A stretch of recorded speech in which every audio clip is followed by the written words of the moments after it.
Hello everyone, welcome to our channel literary journey. आज हम एक शॉर्ट स्टोरी को स्टडी करने वाले हैं। इस शॉर्ट स्टोरी का नाम है how much land does a man need. ये स्टोरी लियो टॉल्स्टॉय ने लिखी है। अब इसके टाइटल से ही हमें पता चल रहा है कि ये एक मोरल स्टोरी है जिसमें हमें कुछ सीखने को मिलेगा, एक मोरल लेसन मिलेगा। तो इस क्वेश्चन का जो आंसर है ये टॉल्स्टॉय ने इस स्टोरी के एंड में दिया है। तो अब हम स्टोरी की तरफ बढ़ते हैं। पैहम ये एक मेजर कैरेक्टर है इस स्टोरी का, जो कि एक गरीब किसान है। एक दिन उसके घर पर उसकी सिस्टर इन लॉ यानी कि उसकी जो बीवी है उसकी बड़ी बहन आई थी और वो दोनों बातें कर रही थी। पैहम की सिस्टर इन लॉ जो है वो शहर में रहती है और वो अपनी छोटी बहन से कह रही थी कि मेरा पति एक बिजनेसमैन है, हमारे पास तो बहुत पैसे हैं। तब पैहम की वाइफ ने अपने बहन से कहा कि हमारे पास जो कुछ है, जितना भी है, हम उतने पैसे में खुश हैं, और अगर तुम्हारे पास ज़्यादा पैसे हैं तो तुम अपने पति का ध्यान रखो, क्योंकि कहीं वो बिगड़ ना जाए, उसे कहीं बुरी आदतें, बुरी लत ना लग जाए। लेकिन बड़ी बहन जो है वो इस बात को इग्नोर करती है और उसकी वाइफ को और जो पैहम की वाइफ है यानी उसकी जो छोटी बहन है उसकी लाइफ से कंपेयर करती है खुद की लाइफ को और उससे बेहतर समझती है अपनी लाइफ को। और जब वो दोनों बातें कर रही थी तब पैहम जो है वो वहीं पर था और उसने उन दोनों की सारी बातें सुन ली थी। और अपनी पत्नी की, बड़ी बहन की ये बातें सुनकर उसे थोड़ा सा बुरा भी लगा था और वो सोचने लगा कि मेरे पास भी पैसा होता तो मैं भी किसी से नहीं डरता, यहाँ तक कि जो डेविल है उसे भी मुझे डर नहीं लगता, मैं नहीं डरता। और ये सारी बातें जो है वो डेविल सुन लेता है और डेविल सोचता है कि क्यों ना हम पैहम को थोड़ी ज़मीन का लालच दे और उसे अपने वश में कर ले। पैहम का जो गांव है उस गांव में एक ओल्ड लेडी रहती थी जिसके पास 300 एकड़ की ज़मीन थी और उसका जो मुंशी था वो किसानों से टैक्स लेता था। यहाँ तक कि गलती से भी उस ओल्ड लेडी के ज़मीन पे उसके खेती में अगर किसी किसान का गाय बैल जाता था तो उसका जो फसल का नुकसान हो जाएगा, वो ओल्ड लेडी उस किसान से उसका फ़ाइन वसूल करती थी। एक दिन उस ओल्ड लेडी ने अपनी सारी प्रॉपर्टी बेचने का निर्णय ले लिया यानी कि फ़ैसला कर लिया। और यह सुनते ही गांव के जो किसान हैं वो परेशान हो गए और वो सोचने लगे कि अगर ये ज़मीन किसी दूसरी इंसान ने ख़रीद ली तो वो हमसे डबल टैक्स वसूल करेगा। और तब गांव के सभी किसानों ने उस ओल्ड लेडी के साथ एक मीटिंग फ़िक्स की और उस मीटिंग में उन्होंने अपनी बात उस ओल्ड लेडी के सामने रखी और कहा कि हम तुम्हारी ज़मीन को पार्टनरशिप में ख़रीद लेते हैं। लेकिन किसानों का ये प्रपोज़ल जो है वो ओल्ड लेडी ने एक्सेप्ट नहीं किया। तो उसका रीज़न क्या था कि किस किसान के हिस्से में कितनी ज़मीन आएगी ये डिसाइड करना मुश्किल था। तो इस वजह से उसने ये प्रपोज़ल रिजेक्ट कर दिया। तो इस वजह से जो किसान थे उनके पास जितने भी पैसे थे उसके हिसाब से उन्होंने उस ओल्ड लेडी से ज़मीन ख़रीद ली। पैहम ने भी 40 एकड़ ज़मीन उस ओल्ड लेडी से ख़रीद ली और ये ज़मीन ख़रीदने के लिए उसने अपना एक घोड़ा बेच दिया। कुछ मधुमक्खियाँ उसके पास थी, उसने बेच दिया। और उसका एक बेटा था जो कि नौकरी करता था, तो उस बेटे का जो मालिक था उससे कुछ महीनों की तनख्वाह एडवांस में पैहम ने ले ली और कुछ पैसे उसने उसकी सिस्टर इन लॉ से ले लिए। उसने अपने ज़मीन पर खेती करना शुरू कर लिया और उसकी फसल जैसे ही आए तो उसे जो पैसे मिले उसने सारा उधार जो है वो चुका दिया। और अब पैहम अमीरों की तरह जीने लगा था, उसकी ज़िंदगी एक अमीर की तरह हो गई थी। तो एक दिन क्या हुआ, पड़ोस के जो किसान थे उसके गाय पैहम के खेतों में छोड़ दिया। तो इसी कारण पैहम की जो फसल थी वो ख़राब हो गई और उसने किसानों से जुर्माना वसूल किया। तो ये जुर्माने की बात से वो किसान गुस्सा हुए और पैहम की खेतों में जो पेड़ थे वो उन्होंने काट दिए। और पैहम को इस बात पर ये जो हरकत है इस पर सिमोन नाम का जो एक किसान था उस पर उसे ज़्यादा शक था, तो इस बात पर उसने सिमोन पर केस कर दिया। और केस के दौरान उसका जज से भी झगड़ा हो गया। तो पेहम का झगड़ा जज से क्यों हुआ? क्योंकि पेहम के पास तो सबूत थे नहीं कि सिमोन ने ही ये सब काम किया है, तो उसके पास सबूत नहीं थे। इसी कारण सिमोन कोर्ट से बच निकला था, उस केस से बाहर आया था। और इसी बात से गुस्सा होकर पेहम ने जज से कहा कि तुमने ज़रूर सिमोन से पैसे लिए हैं, यानी कि रिश्वत ली है। अब हम स्टोरी में आगे बढ़ते हैं, आगे देखते हैं।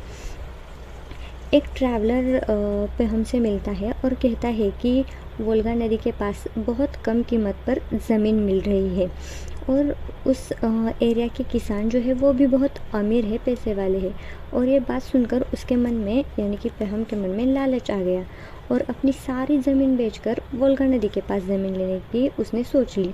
लेकिन वहाँ पर जो कम्युनिटी थी उन्होंने उसे सिर्फ 125 एकड़ ज़मीन देने का ऑफ़र दिया, और पेहम ने वो ऑफ़र एक्सेप्ट कर लिया। और वहाँ पर उसने कुछ एनिमल्स भी रख लिए। वो पहले से ज़्यादा अच्छी ज़िंदगी जी रहा था।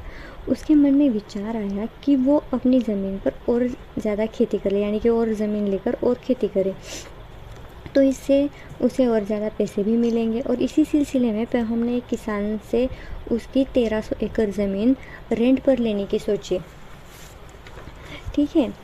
और जब ये सब बातें उसके दिमाग में चल रही थी, तब उन्हीं दिनों में पेहम की मुलाकात एक व्यापारी से हुई, और उस व्यापारी ने पेहम को बताया कि बशकीर एक लैंड है जिसके बारे में उसने पेहम को बताया।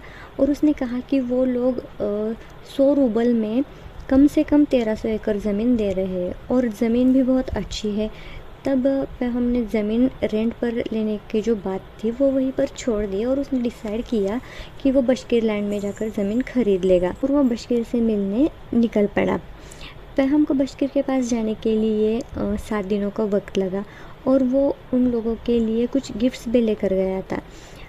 और जब वो वहाँ पर पहुँचा तो बशकीर लोगों ने उसका वेलकम बहुत अच्छे से किया, और पेहम के गिफ्ट्स भी उनको पसंद आए।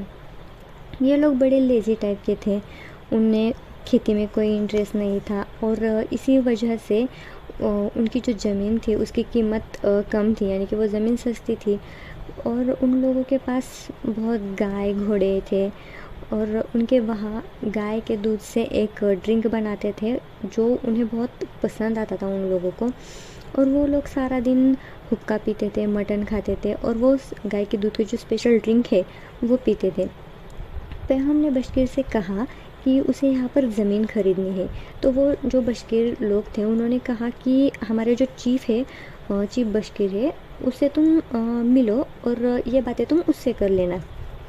तो पेहम चीफ बशकीर के पास मिलने के लिए गया, तो बशकीर ने उसका अच्छे से वेलकम किया, और पेहम ने उसे कुछ गिफ्ट्स भी दे दिए। इसके बाद पेहम ने ज़मीन के लिए परमिशन मांगी उस चीफ बशकीर से, और चीफ बशकीर ने ज़मीन के लिए परमिशन दे दी, लेकिन उसने 2 शर्तें रखी, और उसमें से पहली शर्त क्या थी कि मैं तुम्हें अपनी सारी ज़मीन दे दूँगा, लेकिन मेरे यहाँ पर ज़मीन पर एक दिन का भाव है 1000 रूबल्स। और उसने अपनी दूसरी शर्त बताई कि तुम्हें जितनी ज़मीन चाहिए उसका तुम्हें सुबह से शाम तक के वक्त में, ये जो टाइम पीरियड है उस वक्त में एक राउंड मारना होगा। मतलब कि तुम्हें मेरी ज़मीन के इस हिस्से को स्टार्टिंग पॉइंट बनाना होगा, वहाँ से शुरू करना होगा, और शाम से पहले तुम्हें उस स्टार्टिंग पॉइंट पर वापस लौट कर आना होगा। तो उस वक्त में, उस टाइम पीरियड में तुमने जितनी ज़मीन पर तुम चले हो उतनी ज़मीन तुम्हारी हो गई। तो ये जो दूसरी शर्त है, इस दूसरी शर्त को पेहम ने मान लिया, और उसके साथ उसने बताया कि तुम्हें चलते चलते कुछ खड्डे भी बनाने होंगे ताकि हमें पता चले कि ये एरिया तुमने कवर किया है। तो पेहम ने ये शर्त मान ली। जब रात को पेहम सो रहा था तो उसे बहुत बुरा सपना आया। तो उस सपने में क्या आया था कि उसने देखा कि उसकी डेथ हो चुकी है, और जो सारे बशकीर है आसपास खड़े हैं उसके, वो ज़ोर ज़ोर से हंसने लगे हैं। और इस सपने की वजह से उसकी नींद टूट गई और वो घबरा कर उठ गया। फिर सुबह वो शर्त के मुताबिक बशकीर लैंड के पास पहुंच गया और उनकी लैंड पर चलना शुरू कर दिया। हम पैदल चल रहा था।